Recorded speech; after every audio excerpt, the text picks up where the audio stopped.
Welcome to Red Ice Creations Radio. My name is Henrik Palmgren and this is Internet Talk Radio recorded from the west coast of Sweden in Scandinavia. We are here with a new program every Thursday and Sunday, but you can of course tune into our radio show anytime online. All information on how you can access our free radio archive or sign up to access our subscriber section is available on our website redicecreations.com. And I'm glad that you are here today. We have an interesting guest with us on the line. Researcher, author and lecturer Lloyd Pye is with us. And today we are going to talk about Lloyd's fascinating research into the star child skull, intervention theory, human origins, and much, much more.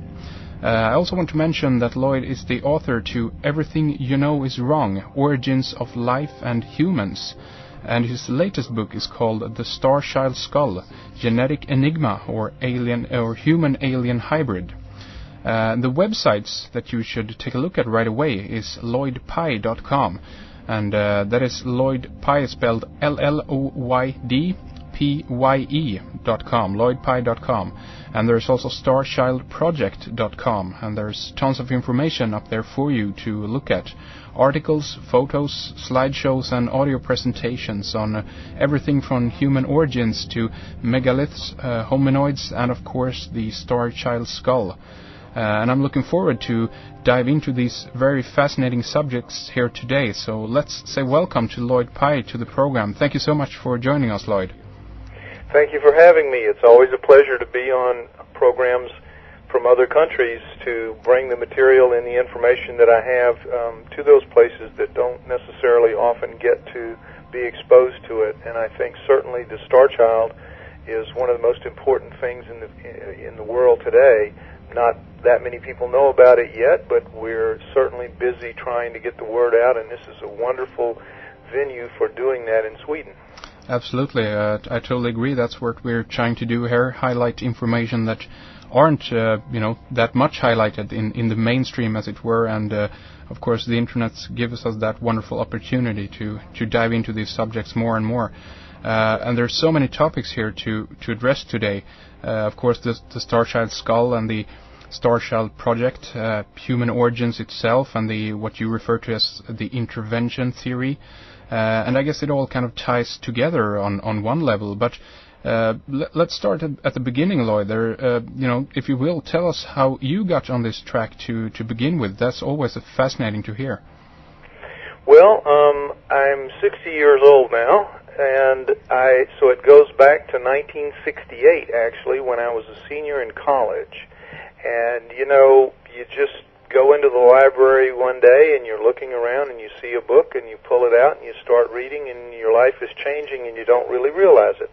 The book that I happened to pull out and look at was called Abominable Snowmen, Legend Come to Life, by a man named Ivan Sanderson, who had written it about, at that point, 7 or 8 years earlier, and I didn't know about it. I didn't know it was there, so to me it was a, quote, old book. And it was about the reality of hominoids around the world, hominoids being Bigfoot, Sasquatch, the abominable snowman, and other types of those creatures that exist in all parts of the world, including Sweden. I would assume so. But anyway, I don't really follow Swedish reports of hominoids, but if you have a lot of heavily forested land, which I assume you do, then it's possible that you would have them living there. But certainly, they live in the more temperate areas around the world, every continent except Antarctica. Now, people say, well, why don't we know about them? Well, if you read the evidence that's available, they are seen on a regular basis. Every year you have around the world about 150 what are considered quality sightings where it's hard to dismiss. You see actually more quality sightings of hominoids than you do of UFOs.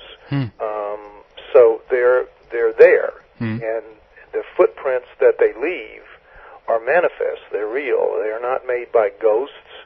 They are made by creatures that are just simply not human beings. They're upright walking, hair-covered primate-type creatures, but they're not human beings. And so when I first read that book and began to understand how widespread they were, that it wasn't just this isolated kind of freak show thing going on in America's Pacific Northwest, which at the time was all I knew about, what Ivan Sanderson showed me very clearly, and others as well, that it was a worldwide phenomenon, and that these things were legitimate and real and worthy of study because the evidence was so overwhelming in so many places. So I just got interested, and I began to read then more and more whatever I could find. There wasn't an awful lot, but this kind of information, and I'm sure you're aware of it by now, doing the work that you're doing, this isn't forbidden information. This is just hidden information. It isn't put out there widely by the mainstream. You have to make an effort to go find it. It's there. You can access it, but nobody's going to put it in front of you. You're not going to see it on mainstream media. That's right. Because they have a prohibition against it.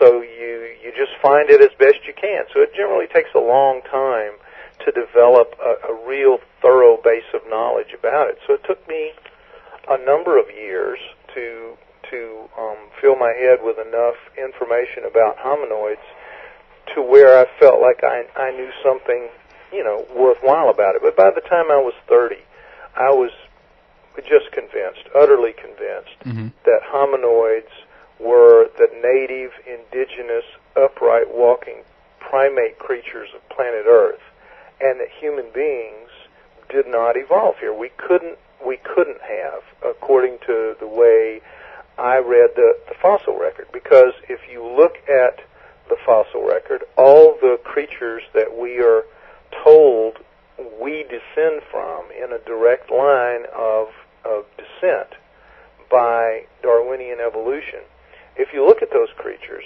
starting with the Australopithecines, the ones like Lucy, for example, which everybody knows about and which is in the news today because they've found, not the Australopithecines, sorry. The next one would be Homo habilis, and then Homo erectus, and then Neanderthals, and then Cro-Magnons, which were basically humans. In that progression from Australopithecines to Homo habilis to Homo erectus to Neanderthal, up through Neanderthal, they don't look human at all. They just don't look human at all in the face. They have a completely different cranial structure than we have. All of them have no foreheads, large round night vision type eye sockets, big wide splayed noses, mouths that stick off their face in the prognathous fashion, and no chin. That's all of them. All of them from Australopithecines to Homo habilis to Homo erectus. So you're talking about 4 million years.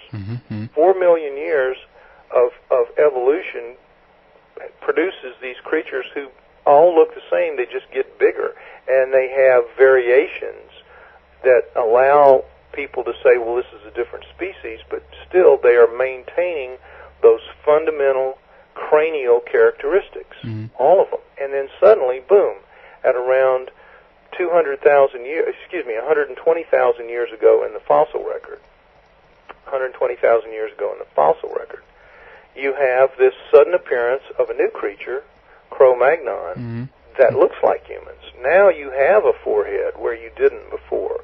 You have greatly reduced eye sockets, no longer night vision type eyes. You have a much tighter nose pushed off the face than those splayed wide ones that they had before. You have a mouth that is no longer sticking off the face in the prognathous fashion. It's pushed back into the face. And you have a chin where you had no chin before. These are major, major, major anatomical changes, and they all come at once in a complete reconfiguration. It isn't any kind of a gradual reshaping. It's just a wholesale reconfiguration overnight. And science understands this. Science recognizes this, that they have a real problem. So what they do is they say, well, there's a missing link out there. We're going to find the missing link someday. And they've been looking for it forever, and they're going to look for it forever because there is no missing link. There was no gradual development from those creatures into us. We appear overnight in the fossil record, period. Human beings do. So what I began to understand was that what we were looking at with the skeletons, the fossils of the so-called pre-humans, were in fact nothing but the skeletons of the fossils of hominoids, the upright walking, hair-covered primates that are still walking in the world today. Now, then you say to yourself, well, okay, maybe, where did they come from? Where do those creatures come from? Is there any sign of them in the deep past, or do they too just simply appear out of nowhere? Well, they don't, actually. As it turns out, there are a group of creatures that are well known, just, again, not well talked about. But you can Google them, you can look them up, it's no problem. They're called Miocene apes. And the Miocene period goes from about 25 million years ago to about 5 million years ago. That's the period of the Miocene. And in those 20 million years, they are dominated in the fossil record by apes, not monkeys, apes, fossilized apes. And these are tailless creatures, tailless apes, not monkeys. So you've got about 50 right now categorized, about 50 different species. Now, admittedly, these are not, I wouldn't go to the bank on that many, but each guy that discovers a Miocene ape or parts of Miocene apes, and you only really get them in parts, they try, of course, to name a new species after their find. So they're not inclined to do a lot of clumping. But I would imagine there could be as many as 10 or 12 legitimately different ones out of those 20 million years. And you have a real interesting phenomena in the Miocene apes which keeps them from being talked about very much by the scientists who study them, who they don't talk to ordinary people about this problem, which is you have short-armed Miocene apes and you have long-armed Miocene apes. A clear distinction between the two kinds. Now, the short-armed Miocene apes have arms that are approximately the length of their legs. The long-armed Miocene apes have arms that are clearly longer than their legs. Now, what is that distinction? That distinction is this. If you have arms longer than your legs, you are a quadruped. You are down on all fours because you can't walk comfortably on all fours if your legs are equal to the length of your arms. Your arms have to be stronger and longer. Well, not necessarily stronger, but they have to be longer for sure to be able to allow you to locomote on the ground comfortably. Short-armed apes, on the other hand, had arms the length of their legs, and so, guess what? They couldn't locomote comfortably on all fours. Science has a problem with them to explain how they would locomote comfortably on ground. You know how they say they did it? They say they were knuckle draggers, that they were squatted down like in a half-squat position, lumbering along, walking with their hands or knuckles dragging on the ground.